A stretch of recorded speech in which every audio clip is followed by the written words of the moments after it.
So what happens in the divorce process when one of the spouses owns a business?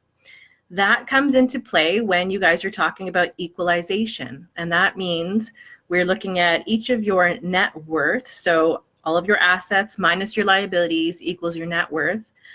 And what the net worth of one spouse is compared to that of the other spouse. And when one of you has a higher net worth, that value is equalized. So it means if one of you has a net worth of 100,000 and the other has a net worth of 50,000, then the person with the higher net worth has to pay a $25,000 equalization payment to make sure you both come out equal at the end of that calculation. So when it comes to the value of somebody's business, that can be a really tricky game that we've got to play, because we have to identify how that business is going to be valued, and it's not black and white. It's a very gray area. And in practice, what actually ends up happening is, while your spouse is obligated by law to have that business valued, remember that they are hiring the business valuator of their choice, and they are providing their own assumptions in terms of questions that the valuator is going to be asking, which will help that valuator assign a value to the business. And they'll generally give a range of a value. But again, these are based on assumptions provided by your spouse. So naturally, your spouse is going to want to skew that value so that it's a lower value, because that's what's in their favor when it comes to equalization. So typically what happens is one spouse will get the value done, and the other spouse isn't happy with that value. The other spouse is convinced that the business is worth way more than what the original spouse says. So they end up hiring their own business valuator, and they get their own valuation done, and they provide their own assumptions to that valuator. So naturally, the second valuation comes in much higher than what the first valuation was. And now you're left with a big negotiation or a battle in court or conversation trying to figure out, well, which value is right? And the answer is neither of them are right, because they're skewed based on the assumptions that you've provided. Through no fault of the valuator, it's garbage in, garbage out. So the better or more accurate information you provide, the better valuation you're going to get. But knowing that you each have a different agenda, obviously the valuation is now skewed according to that agenda. So now we have to decide, well, how is this going to work? If you guys are going to court, you are leaving the decision to the actual value of that business to a judge who may not be trained in finance, right? At the end of the day, this judge was originally a lawyer. Maybe they have a finance background, maybe they don't. They are basing their decision entirely based on the professionals that provide information on how they arrived at their valuation. And it's a luck of the draw based on which judge you get that day, what their perspective is, the information put before them. You have no way of knowing what value they're going to assign. So you will have spent thousands and thousands of dollars getting this valuation done on this business, and your spouse will have done the same. And now you're leaving it in the hands of a judge to decide, well, whose valuation is more accurate, or more times than not, they're going to pick some value that's in between, whether it's right in the middle or whether it's skewed to one side or the other. No one knows. And so you're left guessing the entire time until you get a judgment what value is assigned to that business.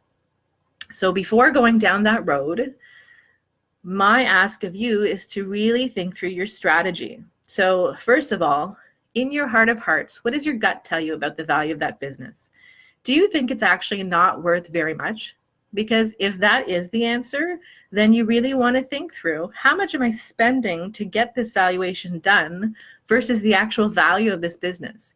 If you're going to end up spending thousands of dollars more than the value of the actual business, why are you doing it? What is your intention? Is your intention that you just want the true number and you just want to be right and you want everything in this process to be right and it doesn't matter what the cost is? I would suggest you want to rethink if that's the reason you're doing it, because it's not going to get you anywhere. It'll get you emptying your pockets, but it's not going to get you in a favorable position in terms of what you're spending, cost versus benefit. If your gut tells you, no, this business is worth some serious money and my spouse is not being forthcoming on the true value, then you have a decision to make. Then it might be worthwhile to get your valuation done. But again, you want to think through, how much am I spending? Shop around. There are lots of chartered business valuators out there. Some will charge a little bit lower on the range of costs. Some will charge higher. Contact them, speak to them, get an idea for what their costs are. And another thing to be aware of is they actually give different kinds of opinions. There is a lower and not as costly opinion that they can offer, which will be less accurate, but depending on your circumstances, that might be an option for you because it might be cheaper. And if you're not really sure what the value is and you're not sure this is even a worthwhile process, that might be the option. However, if you need a more accurate value, you have to pay for it. And sometimes it is a matter of you get what you pay for. Sometimes it isn't, though. It's really, it depends on the professional you're dealing with. So have some good conversations. Make sure you ask all the questions you need to. Make sure you know exactly what service they're providing and what the end result will be. Because sometimes if you don't know what you're looking for, you might end up with a result you weren't looking for, or it's not the exact report you were looking for. So be very, very clear when you speak with them as to what you're trying to achieve in the process. Then you want to think about, okay, is this something that's going to take me to court? So I get this valuation done, my spouse gets the valuation done, we can't agree on a number, we're having difficulty even negotiating that value.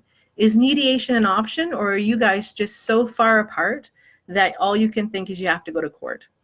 So it's not just the cost of the valuation now, right? If you're going to court, you are paying a ton in legal fees to get to court, to speak in front of the judge, to have your lawyer represent you, and you don't know what the outcome is. And this could drag on for a long time. So think through, is that the route you want to take? You can still get a valuation and then go to mediation. And that, I will always tell you, mediation is always a better route. There's no guarantee that you're going to end up with a resolution, but hopefully you will, and hopefully you can be reasonable, and hopefully you are speaking with a mediator who is giving you some good perspective on how the real world works, how it works if you don't come up with an agreement, what will happen in court versus what will happen if you guys can be reasonable and come up with some kind of settlement that you can both live with. And then really thinking through, okay, well, we have these two values. What's likely to happen if we don't agree and we do go to court and the judge picks something in the middle? Then why can't we just do that on our own? Why can't we be reasonable, mature adults? Nobody's happy that we're getting divorced. No one's happy that we're losing money and this is a difficult process. But we know what the reality is. We know we have to split or equalize the value, and we know that somebody has a business, and we know that we're going to get a valuation done. So it could be that you guys equally speak to one valuator, and maybe you're both available and aware of what the other person is saying so that you save money. And so it's not he said, she said, and I'm going to get my own valuator. Maybe you guys hire one valuator between the two of you, split the costs, and offer information in front of each other so there's some trust in the process. That's certainly a way to save money.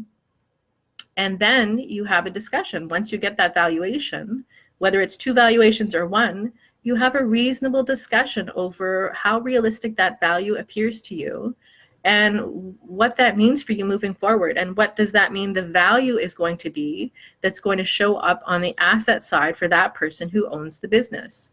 Maybe it becomes a bargaining chip. So if one of you, the person who owns the business, is still not being reasonable with based on that valuation, what they want to put on their net family property statement for equalization purposes, if they're not being reasonable, maybe you can use that as a bargaining chip to talk about other things that you're looking for in that equalization process.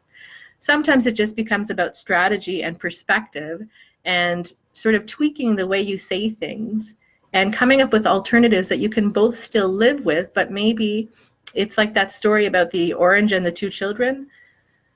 So the two kids are on the playground and they're fighting over an orange, and a teacher comes by and she cuts the orange in half and she gives each half, and neither are happy. Well, why weren't they happy? Because teacher didn't ask them what they wanted from that orange.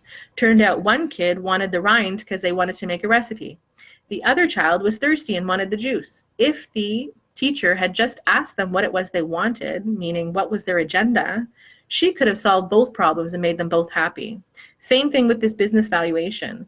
Maybe there's some sticking point in the mind of the person who owns the business. Maybe it's not actually about the value. Maybe it's some other emotional aspect, and you just really need to dig deep and understand what is the agenda of that person. because maybe there's some other way around it where you still get what you're entitled to, but in a different way. So it's all about options, thinking through different alternatives, and thinking outside the box. And when you're doing mediation, that process allows you exactly that. It gives you the flexibility to come up with different options that might not be available to you in a courtroom setting. So always think through mediation, and perhaps you want to hire somebody that is a divorce coach or a financial professional that can give you different options, different information that can help you really come up with powerful solutions and negotiation tactics, and somebody that you can bounce ideas off of before you get to that mediation, so you're really prepared. And hopefully you will then come out with a very successful mediation where it's cost effective, not only because it's the mediation process, but because you didn't spend a ton of money on legal fees, because you didn't spend a ton of money on getting multiple chartered business valuations, because you didn't trust each other and you didn't agree with each other. Really strategize before you take any steps to make sure you're taking the right steps for you. Have a great day.